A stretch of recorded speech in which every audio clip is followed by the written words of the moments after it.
Thank you for your insight and address, Mr. V.R. Sharma, Managing Director, Jindal Steel and Power Limited, one of the renowned steel technocrat of the country.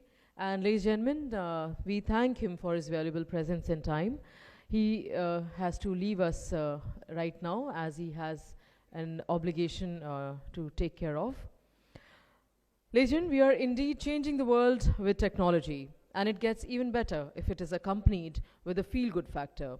With its motto of Smile with Science, American Precoat lives by our festival's theme, Innovation is Future. With these words, I would invite Dr. Shubh Gautam, Chief Technical Architect, American Precoat, California, to kindly share. Thank you, Saroj. Shri Dilip Open,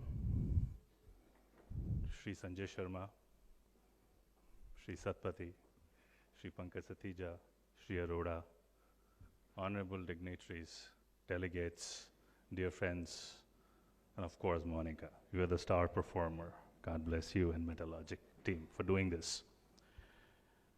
I dare not talk about steel technology. Kind of depth this room has. It would not be appropriate to talk about steel technology that leaves with small talk on innovation, the need for innovation. Let me make it a little interesting. Let me ask you a question. Academics has been the slowest moving business model globally. They say a university's balance sheet grows by 1%. That's Harvard.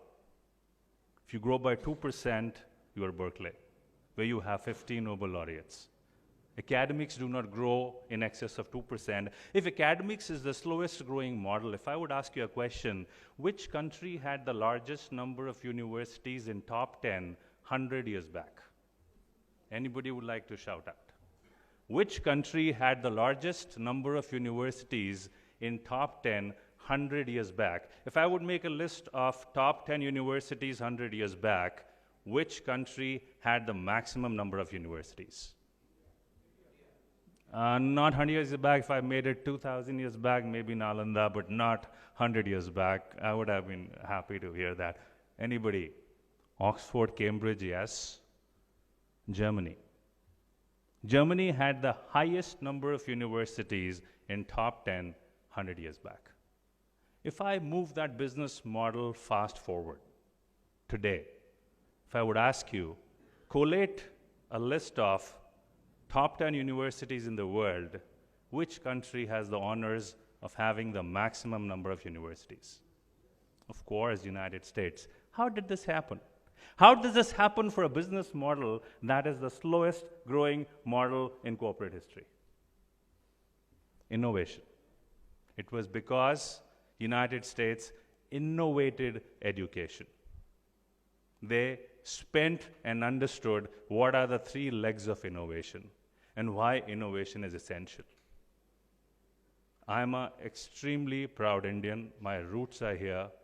Stay in San Francisco. We have global businesses. And American Precoat is not a steel company. It's a specialty chemical company. So when we had this offer from one of the big five and they said, India does not produce electro-galvanized steel, I did not believe them. I said, it's not possible. With a capacity closer to 100 million tons, how can India not produce electro-galvanized steel? We put a team of people together, and yes, they were correct. We did not produce electro-galvanized steel. And electro-galvanized steel is no rocket science.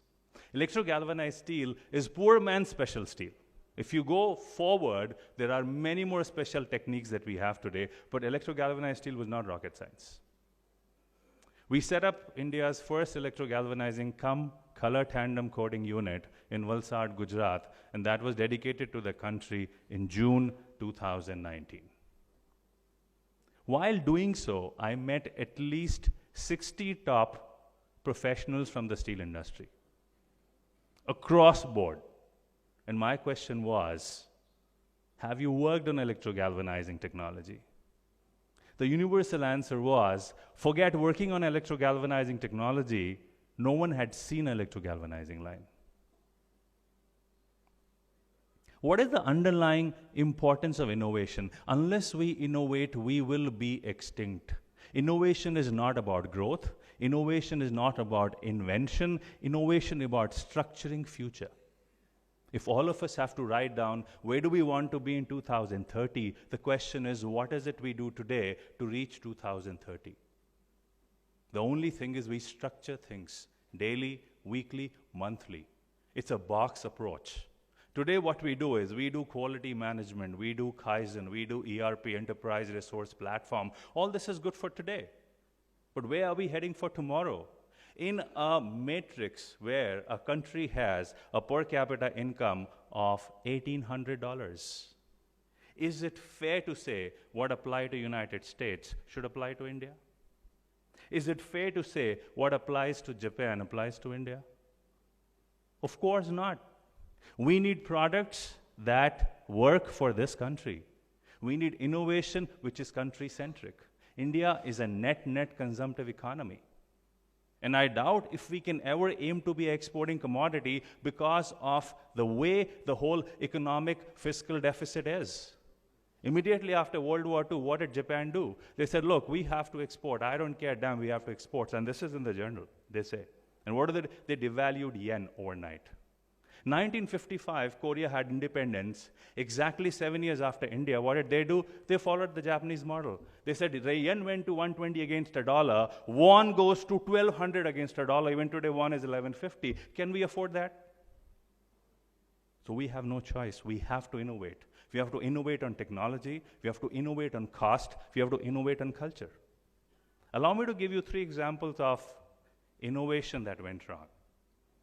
Kellogg's is a leader in breakfast cereal technology. The CEO sits in Chicago and says, well, we've been in India for 25 years. India has not done well. But one day India will do well as far as Kellogg's is concerned. Why? Because Kellogg's believe in cereal, breakfast cereal, you add cold milk. This country eats hot breakfast. And when you put hot milk in a cereal, it might be a banana flavor or a vanilla flavor. It's a mush. Kellogg's was never successful, which is why we see Mohan Meekins come in and ramp Kellogg's all the way. That was the case with Harley Davidson. They said, well, we make the best motorcycles in the world. We are from the US. We're going to sell good motorcycles here. We're going to teach Indians how to drive motorcycles. We're going to tell you what a good motorcycle is. They had showrooms in Bangalore, in Gurgaon, in Bombay. They flopped. What they didn't realize is Hero Motors or Hero Honda then sold their lowest end models in urban cities and sold their top end model in rural cities. If you have 3 cars, why would you need a motorcycle? You need a motorcycle probably to go to a grocery shop or you drop your kid to a bus stop. Would you need a high-end bike or a low-end bike? This is the social infrastructure we live in this country with a per capita income of $1,800. Innovation needs to be seen from that perspective. If we don't, companies will go extinct. We cannot copy a country, a culture. We have to be self-sufficient innovation. Steel has been the cornerstone of human civilization. As a kid, when we grew up, what do we see? Man discovered fire, and man discovered an axe. I don't know where that axe came from. Hunting axe or a hunting arrow or a hunting, whatever it is, but it was steel. American Iron and Steel Institute was founded in 1881. I've had the honor of being part of some of the meetings. It's a 140-year-old institution. And what they say is shocking. Steel is the most inventive and least innovating of all the composite materials today on the planet. Even wood industry is more innovating than steel industry is. It is more inventive. We invent processes. We invent intertwining performance of steel, but we have not innovated the way we want to be. And on the sustainable side, we are responsible for depleting most of the zinc that is available in the planet, or for matter of fact, all of the metals. Why is it that we still have to think that if we don't have more zinc, we don't have more performance? It's not about, I'm giving you an example of metal coating because that's the industry I come from, as for Electro Galvanizing concerned. You apply zinc on a hot dip process, you apply a minimum of 60 grams per square meter. You apply through Electro Galvanizing process, you can do 0.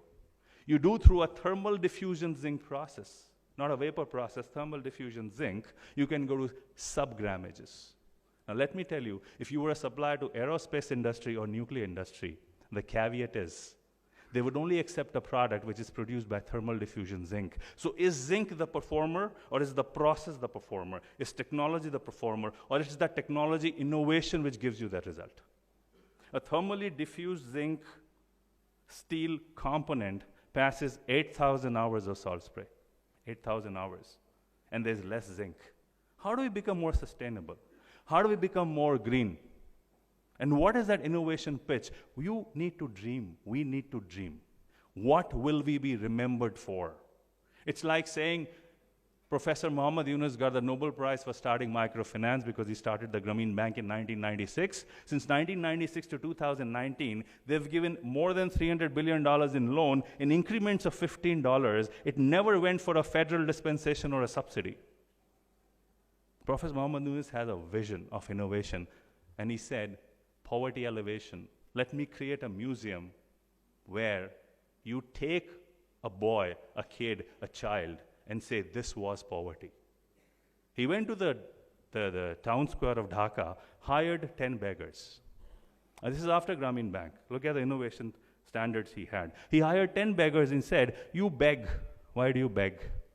Let me give you $10 each. Buy bread, buy groceries, buy flowers, go to each house and ask them, do you want something else? They came back and said, wow, this daunting model is great. Can we have more money? His target was to hire 5,000 beggars in 6 months. He ended up hiring 500,000 beggars. He turned them into salesmen. Half of them came back and said, the sales is not my pitch. Begging is my pitch. I'll remain a beggar. Half of them said, no, we won't beg anymore. We've learned the art of salesmanship. Pure microfinance, we'll go and sell house to half. The balance, the last half said, look, we'll be both salesmen and beggars. Some houses are good for begging, some houses are good for selling. Innovation is a need for an hour. Could be cost innovation for a country like India, could be technological innovation, or could be both.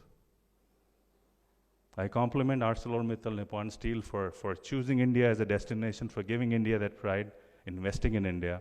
I congratulate you for being here.